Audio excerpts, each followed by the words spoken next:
Hello viewers, আসসালামু আলাইকুম। আশা করি আপনারা ভালো আছেন। তারেক টপ 10 টেকনোলজির পক্ষ থেকে সবাইকে জানাচ্ছি আন্তরিক শুভেচ্ছা ও অভিনন্দন।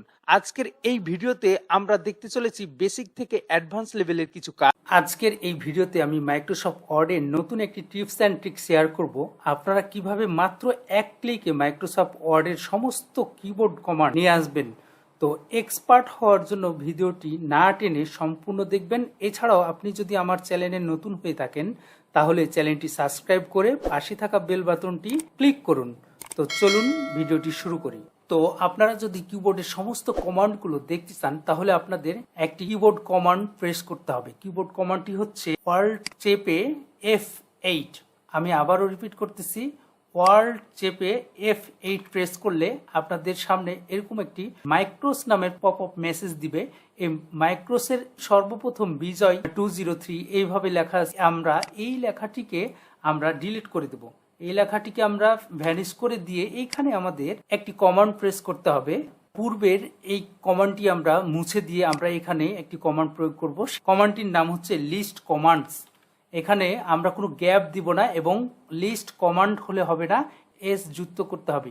তারপরে আমরা এখানে চলে যাব, রান নামে একটি অপশন দেখা যাচ্ছে, এই রানে আমরা চলে যাব। রানে ক্লিক করার পরে আমার এই যে এই জায়গাটা দুইটা অপশন রয়েছে, একটা হচ্ছে কারেন্ট কিবোর্ড সেটিং আর একটা হচ্ছে অল ওয়ার্ড কমান্ডস। তো আমাদের যে বৃত্তটা ভরাট করা আছে আমরা সেটার উপরে রেখে আমরা ওকে প্রেস করব। এখানে ওকে প্রেস করার সাথে সাথে আমরা একটি ম্যাজিক দেখতে পারবো, সমস্ত কমান্ডগুলো আমার এখানে চলে আসবে। তো আমরা সেটি দেখি। আমরা ওকে প্রেস করলাম, এই যে দেখেন আমার সমস্ত কমান্ডগুলো কিন্তু এখানে চলে আসলো।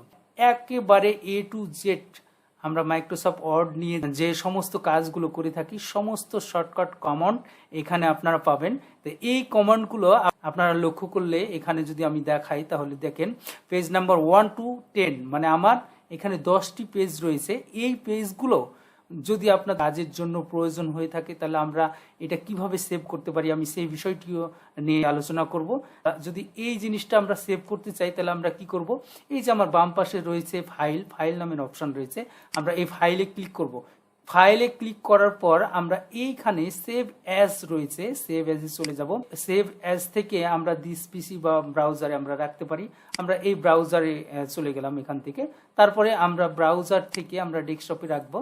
তো আমি ডেস্কটপটা সিলেক্ট করে দিচ্ছি এবং এইখানে আপনারা যে কোনো একটা নাম দিয়ে দিতে পারেন, আপনারা নাম ইচ্ছা করলে চেঞ্জ করতে পারলেন। আমি কমান্ড নেম নামে এখানে নাম একটি দিয়ে দিলাম, কমান্ড নেম। তো কমান্ড নেম চলে আসলো। তারপরে আমরা এই সেভ করে দিব, এই সেভে ক্লিক করব। সেভে ক্লিক করলে আমার এ থেকে সেভ করা ছিল এই জন্য রিপ্লেস আসছে, আমি আবার ওকে দিয়ে দিলাম।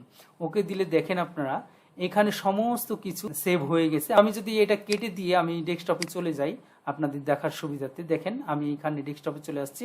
এই যে কমান্ড নেম নামের আমার একটি ফাইল তৈরি হয়েছে।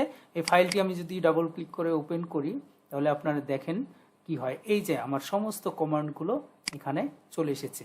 আমার যতগুলো কমান্ড আছে শর্টকাট কমান্ড, তো আমার সমস্ত কমান্ডগুলো এখানে চলে এসেছে। তো আপনারা চাইলে বা আপনাদের ইচ্ছে হলে আপনারা এইটি সেভ করে রাখতে পারেন, আবার নাও রাখতে পারেন। তবে প্রয়োজনীয় ডকুমেন্ট আমার মনে হয় এটি সেভ করে রাখা ভালো এবং প্রয়োজনের সময় আমরা এটি ইউজ করতে পারবো। যদি এই ভিডিওটি উপকারে আসে এবং ভালো লেগে থাকে তাহলে লাইক দিবেন, কমেন্টস করতে ভুলবেন না এবং চ্যানেলটি সাবস্ক্রাইব করে পাশেই থাকবেন।